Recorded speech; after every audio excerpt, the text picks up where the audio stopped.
Hello everyone, I am Dilip Kumar, lecturer in botany at Government Boys Degree College, Shahidapur.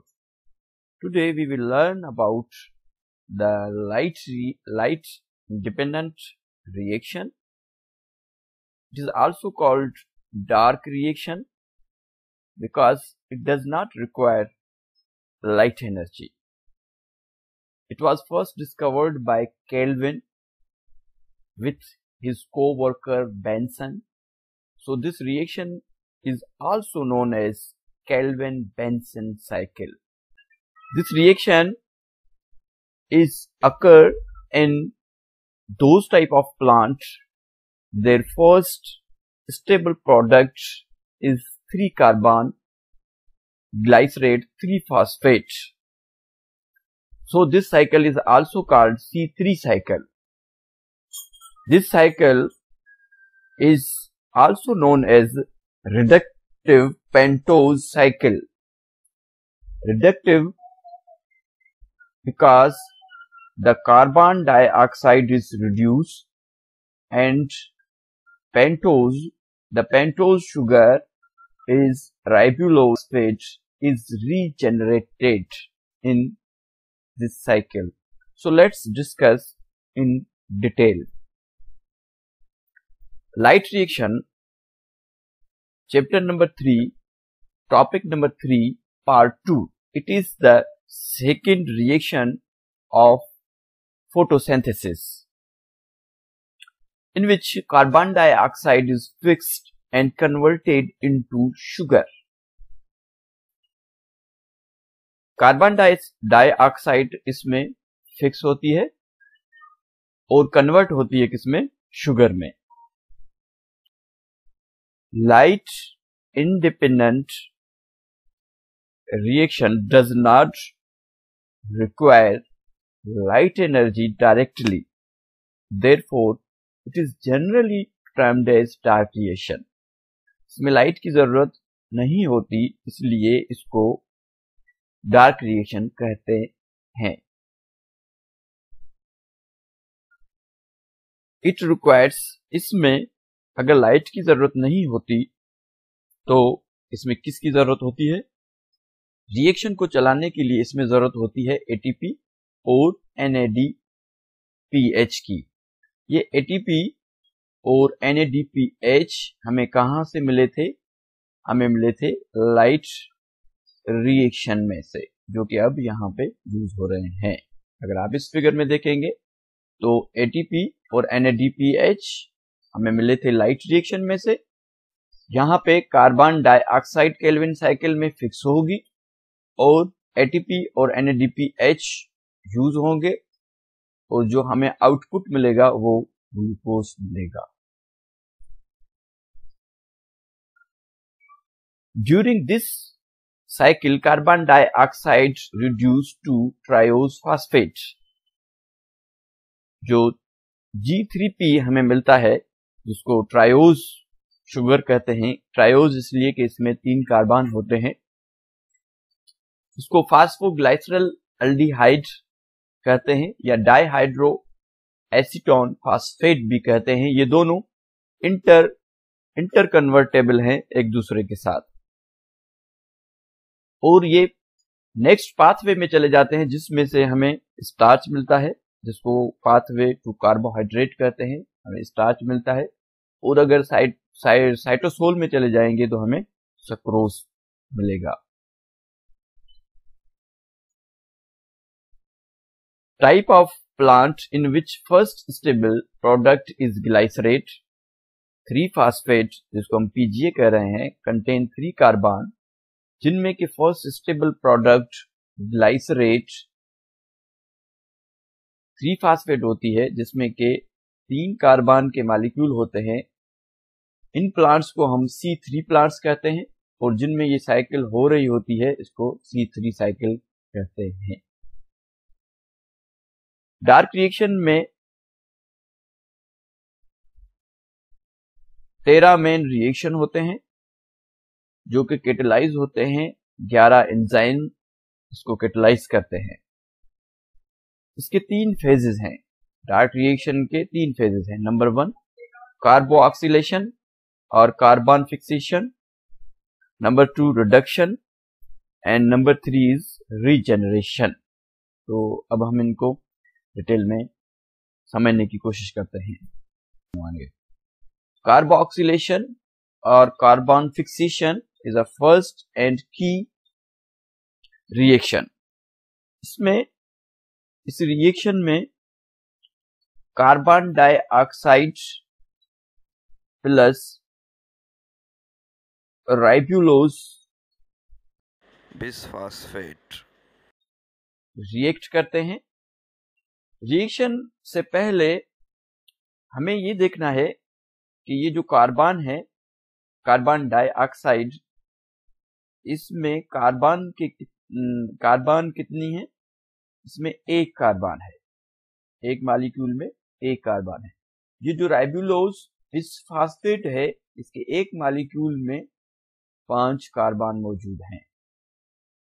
इस reaction में कार्बोऑक्सीलेशन में carbon की fixation होती है और कार्बन के 3 मॉलिक्यूल फिक्स होंगे। कार्बन के 3 मॉलिक्यूल और 3 मॉलिक्यूल राइबुलोज बिसफॉस्फेट के फिक्स होंगे। ये जो पेंटोज शुगर है, इसमें 5 कार्बन होते हैं। अगर आप इसको राइबुलोज बिसफॉस्फेट को, इसके स्ट्रक्चर को देखेंगे, इसमें कितने होते हैं कार्बन? इसमें कार्बन होते हैं 5, 1 2 3 4 5। इनमें 5 कार्बन होते हैं, 1 कार्बन 2 3 4 5, और इसके हर एंड पे 2 इसके एंड है, एक फास्फेट का ग्रुप लगा होता है, इसलिए इसको बिसफॉस्फेट कहते हैं। डाई और बिस में थोड़ा सा फर्क आप समझ ले, फिर हम चल रहे हैं अपने इसमें कार्बोजाइलेशन की तरफ, कार्बोऑक्सीलेशन की तरफ, सॉरी। बिस हमने इसलिए इस्तेमाल किया है कि ये जो दोनों फास्फेट ग्रुप हैं, दोनों अलग है। एक हमने टर्म पढ़ा था ADP, इसको हमने कहा था एडिनोसिन डाइफॉस्फेट। इसमें क्या होता है कि जो एडिनोसिन है, इसके साथ 2 फास्फेट के ग्रुप जुड़े होते हैं। ये दोनों के दोनों ग्रुप एक साथ है, इसलिए हमने लफ्ज इसमें डाई यूज किया था। मगर इस कंडीशन में हम लफ्ज यूज करेंगे बिस। ठीक है, आगे चलते हैं हम कि 3 मॉलिक्यूल कार्बन डाइऑक्साइड के और 3 मॉलिक्यूल राइबुलोज बिसफॉस्फेट के। ये आपने याद रखना है कि ये 5 कार्बन का मॉलिक्यूल है और कार्बन डाइऑक्साइड में 1 कार्बन है। कि जो 3 मॉलिक्यूल हैं कार्बन डाइऑक्साइड के, वो रिएक्ट करेंगे 3 मॉलिक्यूल किसके? राइबुलोज बिसफॉस्फेट के। ठीक है, और इसको एंजाइम जो इसमें यूज होगा, ये रिएक्शन कैटेलाइज होगा किस एंजाइम से?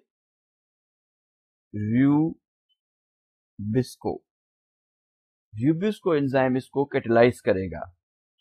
र्यूबिस्को एंजाइम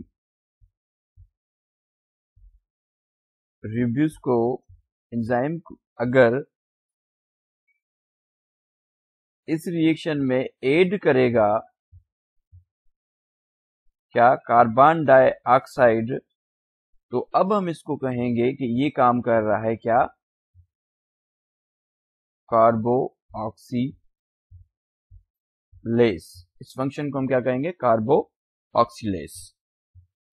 अगर र्यूबिस्को एंजाइम ऐड करे ऑक्सीजन, तो हम इसको कहेंगे क्या? ऑक्सीजनेस। सही है, इसको आप नोट कर लीजिएगा, मैं इसको मिटा रहा हूं। सही है, तो जो र्यूबिस्को एंजाइम है वो काम क्या कर रहा है? कार्बोऑक्सीलेस। कि ये कार्बन डाइऑक्साइड को फिक्स कर रहा है। जब ये रिएक्शन होगा तो इसमें हमें मिलेंगे कितने मॉलिक्यूल? हमें मिलेंगे 3 मॉलिक्यूल। 3 मॉलिक्यूल मिलेंगे, मगर हर एक मॉलिक्यूल में 6 कार्बन होंगे। हर एक मॉलिक्यूल में कितने कार्बन होंगे? 6 कार्बन होंगे। जब रिएक्शन हुआ 3 मॉलिक्यूल कार्बन डाइऑक्साइड के, तो इसमें कितने कार्बन हैं? एक मॉलिक्यूल में 1, तो 3 मॉलिक्यूल में 3 कार्बन, प्लस 3 मॉलिक्यूल राइबोलोज बिसफास्फेट के, इसके एक मॉलिक्यूल में राइबोलोज बिसफास्फेट के एक मॉलिक्यूल में 5 कार्बन हुए, तो 3 मॉलिक्यूल में कितने हुए? 15। तो ये टोटल कितने कार्बन होंगे? 18 कार्बन होंगे। सही, 18 कार्बन। अब हमें 3 मॉलिक्यूल मिले हैं 6 कार्बन के।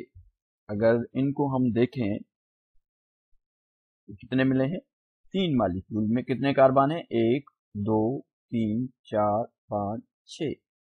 एक नंबर सेकेंड मॉलिक्यूल, 2, 3, 4, 5, 6। तीसरा मॉलिक्यूल, उसमें भी कितने कार्बन है? 1, 2, 3, 4, 5, 6। मॉलिक्यूल हमें मिले हैं कि जिसमें कितने कार्बन हैं? 6 कार्बन है। सही है। 6 कार्बन वाले हमें 3 मॉलिक्यूल मिले हैं। ये जो मॉलिक्यूल हैं, ये 3 मॉलिक्यूल, ये अनस्टेबल है। अनस्टेबल है। ये इंटरमीडिएट मॉलिक्यूल हैं, ये जल्दी ही टूट जाएंगे। ये 2 टुकड़ों में टूट जाएंगे। ये मॉलिक्यूल यहां से टूटेगा, ये मॉलिक्यूल यहां से टूटेगा, ये मॉलिक्यूल यहां से टूटेगा। जब हर एक मॉलिक्यूल 2 हिस्सों में टूटेगा, तो अब हमें टोटल टुकड़े कितने मिले? 6 टुकड़े मिले। हर एक टुकड़े में कितने कार्बन है? 3 कार्बन। एक टुकड़ा ये मिला, एक टुकड़ा हमें ये मिला है, एक टुकड़ा हमें ये मिला है, ठीक है, और ये भी एक पीस है, ये एक पीस है, और ये भी एक पीस है। अब हमें टुकड़े कितने मिले हैं? 1, 2, 3, 4, 5, 6, और हर एक में कितने कार्बन हैं? 3-3 कार्बन है। ठीक है। अच्छा, एक और बात कि हर एक सिरे पे इसके फास्फेट लगा हुआ है। यहाँ पे भी, यहाँ पे भी, यहाँ पे भी, यहाँ पे भी, यहाँ पे भी, यहाँ पे भी। अब ये जो हमें 6 पीस मिले हैं, 6 टुकड़े जो हमें मिले हैं, उनमें कितने कार्बन है? 3 कार्बन वाले, एक मिनट में इसको थोड़ा सा मिटा लूं, ठीक है। तो 3 कार्बन वाले हमें पीस मिले हैं 6। जो हमें 6 पीस मिले हैं, या जो 6 ये मॉलिक्यूल मिले हैं 3 कार्बन वाले, इस हर एक 3 कार्बन वाले मॉलिक्यूल का नाम होगा 3 फॉस्फोग्लाइसरेट।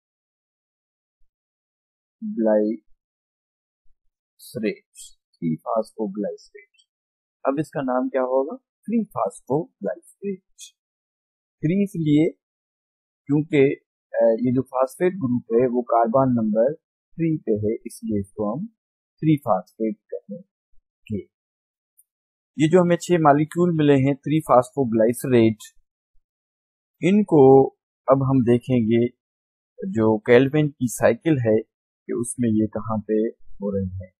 अगर आप इस साइकिल को देखेंगे, इस पीस को यहां से लेके यहां तक, तो ये जो पीस है, ये है क्या? कार्बन फिक्सेशन या कार्बोक्सिलेशन, फेज नंबर 1। जिसमें कि क्या हुआ कि राइबोलोज बिसफास्फेट के 3 मॉलिक्यूल, ये जो आपको नजर आ रहे हैं 3 मॉलिक्यूल, जिसमें कि कितने? 5 कार्बन है, ये फिक्स हुए हैं 3 मॉलिक्यूल कार्बन डाइऑक्साइड के, जिसमें कि 3 कार्बन है और बिस्को एंजाइम ने इनको कैटेलाइज किया है और 6 मॉलिक्यूल हमें मिले हैं जिनको हमने नाम दिया है क्या, 3-फॉस्फोग्लाइसरेट, इसमें के 3 कार्बन है और इसमें फॉस्फेट जो है अटैच है कार्बन नंबर 3 पे। अब ये जो 6 फॉस्फोग्लाइसरेट हैं 3 कार्बन वाले, अब ये जाएंगे कहां पे, रिडक्शन में, जो सेकंड फेज है डार्क रिएक्शन का। ठीक है, अब हम उसको देखते हैं कि ये जो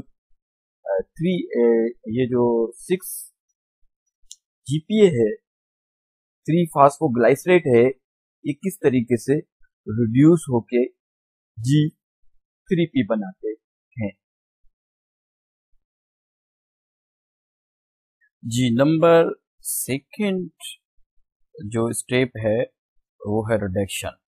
रिडक्शन में क्या होता है कि 3-फॉस्फोग्लाइसरेट, जिसको 3-फॉस्फोग्लाइसरिक एसिड हमने कहा था, ये रिड्यूस होगा इनटू इसमें 3-फॉस्फोग्लाइसरल्डिहाइड में। ठीक है, इसके हमें 6 मॉलिक्यूल मिले थे, ये रिड्यूस होके 6 मॉलिक्यूल बनाएंगे किसके, G3P के।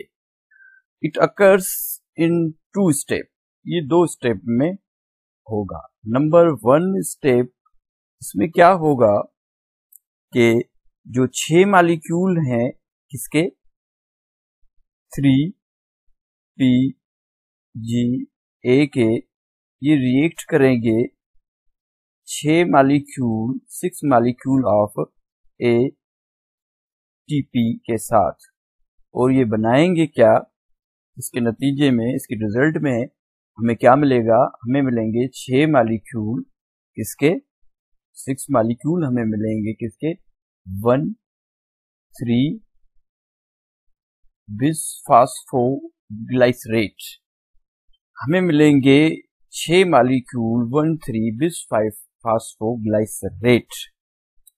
इस रिएक्शन में क्या हुआ है कि ये वाले जो 6 मॉलिक्यूल थे, जिसके अंदर कितने कार्बन थे, इनमें 3 कार्बन थे। ठीक है, आपको याद होगा कि इनमें कितने कार्बन थे, इनमें 3 कार्बन थे और एक फॉस्फेट कार्बन नंबर 3 पे जुड़ा हुआ था, 1 2 3, तो इसको हम कह रहे थे 3-फॉस्फोग्लाइसरेट। इसमें क्या हुआ है कि ये जो ATP है, इसने एक फॉस्फेट इसमें जोड़ लिया है, तो अब इसकी जो स्ट्रक्चर है वो भी चेंज हो गया, तो इसका नाम है वो भी चेंज हो जाएगा। अब इसका नाम क्या होगा कि 1,3 इसको क्यों कह रहे हैं, ये carbon number 1, carbon number 2, carbon number 3, कि एक फॉस्फेट ग्रुप कार्बन नंबर 1 पे है और एक फॉस्फेट ग्रुप कार्बन नंबर 2 पे है और 3 पे है, इसलिए इसको 1,3-बिसफॉस्फोग्लाइसरेट कहेंगे। ठीक है, स्टेप 1 में जो 3-फॉस्फोग्लाइसरेट था, वो जब ATP के साथ उन्होंने रिएक्ट किया तो वो हो गया अब 1,3-बिसफॉस्फोग्लाइसरेट। अब ये जो 1,3-बिसफॉस्फोग्लाइसरेट है, ये जाएगा हमारे सेकंड स्टेप में, स्टेप नंबर 2। अब देखें कि इसमें क्या होगा कि इसमें जो हमें मिले हैं क्या, 6 मॉलिक्यूल हमें मिले हैं किसके, 1 3 जो बिसफॉस्फेट है, इसके हमें 6 जो मॉलिक्यूल मिले हैं। अब ये रिएक्ट करेंगे किसके साथ, NADPH, जो हमें लाइट रिएक्शन में मिला था, इसके साथ रिएक्शन करेंगे और इसके रिएक्शन के नतीजे में हमें क्या मिलेगा, हमें मिलेंगे 6 मॉलिक्यूल ऑफ G3P, 3-फॉस्फोग्लाइसरल अल्डिहाइड के हमें 6 मॉलिक्यूल मिलेंगे और हमें क्या मिलेगा, और हमें मिलेगा NADP+, जो कि आगे ये प्लस जो है फिर लाइट रिएक्शन में जाएगा और ये तब्दील किस में होगा, NADPH में, और हमें क्या मिलेगा, प्लस में 6 मॉलिक्यूल मिलेंगे किसके, फास्फेट इनऑर्गेनिक के। सही है, तो इस रिएक्शन में हमें क्या मिला है, ये चीज, इस पे हम जो है कंसीडर करेंगे, ये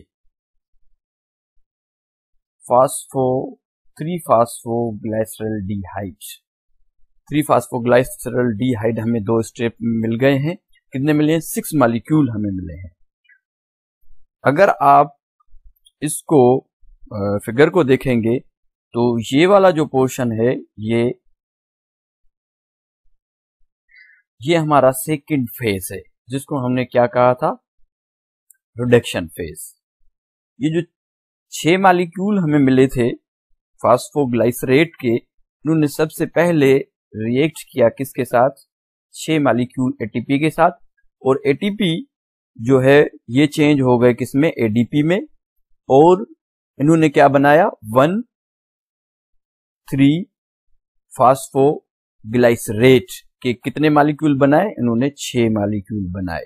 ठीक है, 6 मॉलिक्यूल इन्होंने बनाए। ठीक है, उसके बाद सेकेंड स्टेप में ये हमारा हो गया फर्स्ट स्टेप। जो सेकेंड स्टेप है, सेकेंड स्टेप में NADPH के 6 मॉलिक्यूल जो चेंज हो गए NADPH में, और 6 फास्फेट इनऑर्गेनिक भी हमें मिले, और इन्होंने क्या हमें दिए, हमें दिए 6 मॉलिक्यूल ऑफ ग्लाइसरल्डिहाइड 3-फास्फेट, या 3-फास्फोग्लाइसरल्डिहाइड भी आप कह सकते हैं। अब ये जो 6 मॉलिक्यूल हमें मिले हैं 3 कार्बन वाले, जिसके साथ अल्डिहाइड अटैच है, इसलिए इसका नाम चेंज हुआ है 3-फास्फोग्लाइसरल्डिहाइड। अब ये जाएंगे हमारे थर्ड फेज, जिसका नाम है डार्क रिएक्शन का थर्ड फेज, उसका नाम है regeneration of carbon dioxide acceptor राइबोलोज bisphosphate. इसको हम देख लेते हैं जी। Number 3, regeneration. रीजनरेशन दोबारा बनना किसका, राइबोलोज बिसफॉस्फेट का। इसको समझने के हम चलते हैं हमारी जो फिगर है उसके पास जी। तो जो सेकंड फेज था रिडक्शन, उसमें हमें 6 मॉलिक्यूल 3 कार्बन वाले मिले थे, जिनको कि हमने नाम दिया था ग्लाइसरल्डिहाइड 3-फास्फेट। अब देखिए ये जो नंबर 3 है, हम रीजनरेशन, हम इसको फोकस करते हैं। ये जो 3 कार्बन वाले 6 मॉलिक्यूल हमें मिले थे सेकेंड फेज रिडक्शन में, अब इसमें क्या होगा कि ये जो 6 मॉलिक्यूल हैं, इनमें से एक मॉलिक्यूल इस साइकिल में से स्पिन ऑफ होगा, मींस के इसमें से निकलेगा बाहर, इस साइकिल से खारिज हो जाएगा एक मॉलिक्यूल। तो 6 जो 3 कार्बन वाले मॉलिक्यूल हैं, उसमें से अगर एक ट्रायोज मींस के 3 कार्बन वाला मॉलिक्यूल निकल जाएगा, तो बाकी कितने बचेंगे, बाकी बचेंगे 3 कार्बन वाले 5 मॉलिक्यूल, जिसको हम कह रहे हैं ग्लाइसरल्डिहाइड 3-फास्फेट। अब ये जो 3 कार्बन वाले 5 मॉलिक्यूल हैं, ये रीअरेंज होंगे। याद रखिएगा 3 कार्बन वाले कितने मॉलिक्यूल हैं, 5 मॉलिक्यूल। ये दोबारा रीअरेंज होंगे, ये रिएक्ट करेंगे किसके साथ, 3 एटीपी के साथ। 3 एटीपीज को इस्तेमाल करेंगे, और ये एटीपी चेंज हो जाएंगे एडीपी में, और ये जो 5 जो मॉलिक्यूल हैं 3 कार्बन वाले, ये दोबारा रीअरेंज होके बनाएंगे 3 मॉलिक्यूल जो के 5 कार्बन वाले होंगे। 5 कार्बन वाले 3 मॉलिक्यूल बन जाएंगे, किसमें से, 3 कार्बन वाले 5 मॉलिक्यूल में से। ये जो 3 मॉलिक्यूल बनेंगे 5 कार्बन वाले, इनको हम कहेंगे राइबोलोज बिसफॉस्फेट। जहां से साइकिल से हमने स्टार लिया था, वही मॉलिक्यूल हमें स्टार्टर मॉलिक्यूल मिल गया है। फिर दोबारा ये जो 3 मॉलिक्यूल हैं 5 कार्बन वाले, ये कार्बन डाइऑक्साइड के 3 मॉलिक्यूल से मिलेंगे रुबिस्को एंजाइम के साथ, इसको एंजाइम जो है कैटालाइज करके फिर 3 कार्बन 6 जो है 3 मॉलिक्यूल बनाएगा। 6 कार्बन वाले वो जल्दी टूट जाएंगे, अनस्टेबल होंगे, इंटरमीडिएट होंगे। फिर 6 मॉलिक्यूल बनेंगे 3 कार्बन वाले, जिसको फास्फोग्लाइसरेट हमने कहा था। जब सेकंड फेज रिडक्शन का आएगा तो इसमें क्या होगा कि फिर 6 एटीपी यूज होंगी और ये जो 3 फास्फोग्लाइसरेट है ये चेंज हो जाएगा 1,3 फास्फोग्लाइसरेट में। ठीक है, ये 1,3 बिस फास्फोग्लाइसरेट फिर रिएक्ट करेगा 6 NADPH के साथ और ये हमें देगा दोबारा से 6 मॉलिक्यूल किसके, ग्लाइसरल्डिहाइड 3 फास्फेट के। ये जो 6 मॉलिक्यूल में से एक मॉलिक्यूल ये जो निकला था 3 कार्बन वाला, ये एक और मॉलिक्यूल 3 कार्बन वाले से मिलके 6 कार्बन वाली हेक्सोज शुगर बनाएगा, जो कि हमारी क्या होगी, आउटपुट होगी। जो हमारी इनपुट है वो इनपुट कार्बन डाइऑक्साइड थी, आउटपुट हमारी क्या है, शुगर है। ठीक है, शुगर जो 6 कार्बन वाली है वो माइटोकॉन्ड्रिया में रह के क्या बनाएगी, स्टार्च बनाएगी। अगर ये साइटोसोल में चली गई तो वहां पे क्या बनाएगी, सक्रोज बनाएगी। यहाँ पे इसके लिए एक और भी ऑप्शन होगा कि ये री इंटर भी हो सकती है किसमें, दोबारा से साइकिल में। Generation 3 carbon compound are rearrange to form 5 carbon unit. ठीक है, इसमें क्या होगा कि 3 कार्बन वाले कंपाउंड जो 6 हैं उनमें से 5 जो है रीअरेंज होके 3 कार्बन वाले कंपाउंड बनाएंगे। 3 कार्बन वाले कंपाउंड 5 मिलके बनाएंगे क्या, 3 मॉलिक्यूल बनाएंगे जिसमें के 5 कार्बन होंगे, जिसको राइबोलोज बिसफॉस्फेट कहेंगे। इसमें 5 से 11 तक एंजाइम होंगे जो इस रिएक्शन को कैटलाइज करेंगे। आप देख सकते हैं कि जो 3 कार्बन वाले 5 मॉलिक्यूल हैं, ठीक है, उन्होंने रिएक्ट किया किसके साथ, 3 एटीपी के साथ, और 5 कार्बन वाले 3 मॉलिक्यूल मिले और 3 एडीपी और 2 फास्फेट इनऑर्गेनिक भी हमें मिले। बाकी जो एक मॉलिक्यूल 3 कार्बन वाला बचा वो होगी production. Only 1 molecule of 3 carbon is produce, generally called हम ट्रायोज फास्फेट इसको कहते हैं, व्हिच कैन बी, जो एक साइकिल में से स्पिन ऑफ हुआ था, निकला था। अब उसके लिए कंडीशन है, कंडीशन ए है कि री इंटर द साइकिल, कि वो री एंटर हो जाए साइकिल में, और बी कंडीशन क्या है, be used for starch synthesis with in the chloroplast, के वो क्लोरोप्लास्ट में रह के क्या बनाएगा, स्टार्च बनाएगा। स्टार्च क्या है, कार्बोहाइड्रेट है। X is amount of glucose है इन प्लांट्स। यहाँ इनके लिए सी कंडीशन क्या है, ये क्या होंगे, एक्सपोर्टेड होंगे वाया फास्फेट ट्रांसलोकेटर टू साइटोसोल। ट्रांसलोकेटर होते हैं फॉस्फेट के, वहां से ट्रांसपोर्ट होके जाएंगे साइटोसोल में। ठीक है, साइटोसोल में ये क्या बनाएंगे, सक्रोज बनाएंगे। ठीक है, तो ये हम एक वाइट शीट पे चलते हैं और इनपुट और आउटपुट को मजीद समझने की हम जो है वो कोशिश करते हैं कि आउटपुट और इनपुट में हमें क्या दिया था। जो इनपुट था, इनपुट टू आउटपुट, ठीक है, तो इनपुट में हमने जो है क्या किया था कि जो कार्बन डाइऑक्साइड के 3 मॉलिक्यूल को हमने रिएक्ट करवाया था किसके साथ, 3 मॉलिक्यूल राइबोलोज बिसफॉस्फेट के। ठीक है, जब इनका रिएक्शन हुआ था तो उसके नतीजे में हमें क्या मिला था, हमें 6 ट्रायोस मॉलिक्यूल मिले थे। OH जिसके लास्ट में आया मीन्स के शुगर के मॉलिक्यूल, 6 मॉलिक्यूल ऑफ ट्रायोस हमें मिले थे। ये जो 6 मॉलिक्यूल ट्रायोस के फिर ये चेंज इसमें हुए थे, ये चेंज हुए थे या इन्होंने क्या बनाए थे, 6 molecule of glyceraldehyde 3 phosphate. Glyceraldehyde 3 phosphate के हमें कितने, 6 मॉलिक्यूल मिले थे। ठीक है, इनमें से 5 देते हैं, इनमें जो 5 थे वो रीअरेंज होके उन्होंने क्या बनाया, उन्होंने दोबारा 3 मॉलिक्यूल बनाए। किसके? 3 मॉलिक्यूल बनाए राइबोलोज बिसफॉस्फेट के। इसमें यहाँ पे क्या हुआ? रीअरेंजमेंट हुई और इसमें से कितने मॉलिक्यूल निकले? 5 यहां से निकल गए। क्या निकले? G3P। 5 निकल के क्या बनाए? 3 जो है राइबोलोज बिसफॉस्फेट इसमें से बन गया। उसके बाद क्या हुआ कि इसमें से एक मॉलिक्यूल, ये जो बाकी 5 बचे, इनमें से एक मॉलिक्यूल क्या हुआ? स्पिन ऑफ हुआ यहां से।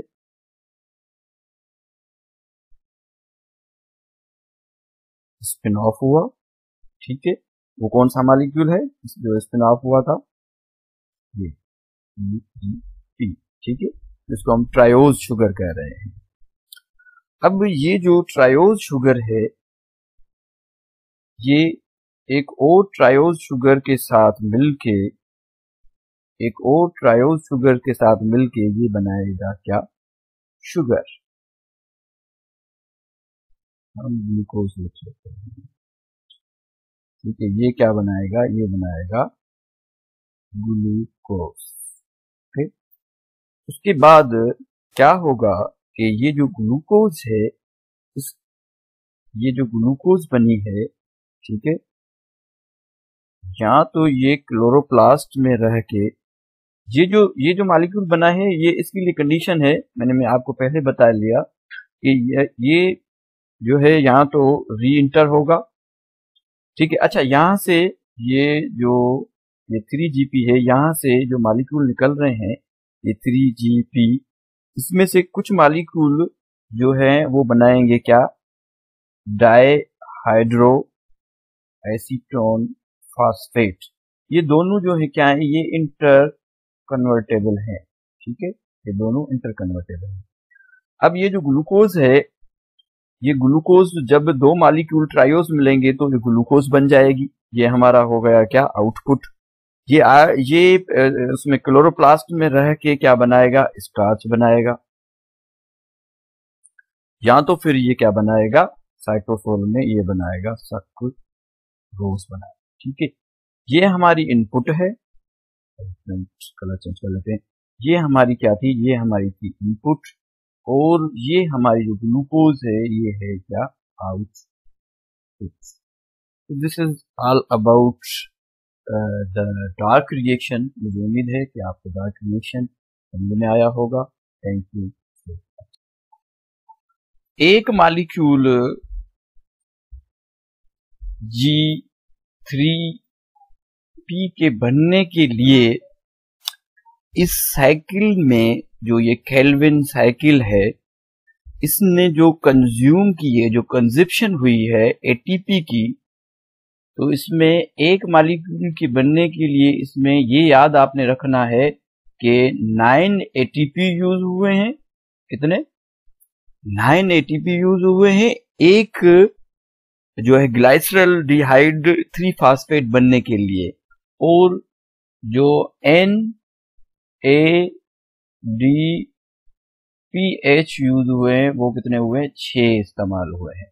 ये आपने बात को याद रखना है कि केल्विन साइकिल में एक ग्लाइसरल ये जो हमें मिला है 1G3P ग्लाइसरल डिहाइड 3 फास्फेट, ठीक है, इसके बनने के लिए जो खर्च हुआ है, जो यूज हुआ है, वो 9 ATP और 6 NADPH। ये आपने याद रखना है।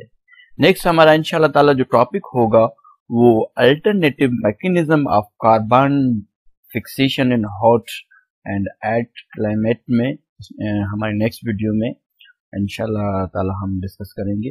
आज के लिए इतना ही। Thank you so much.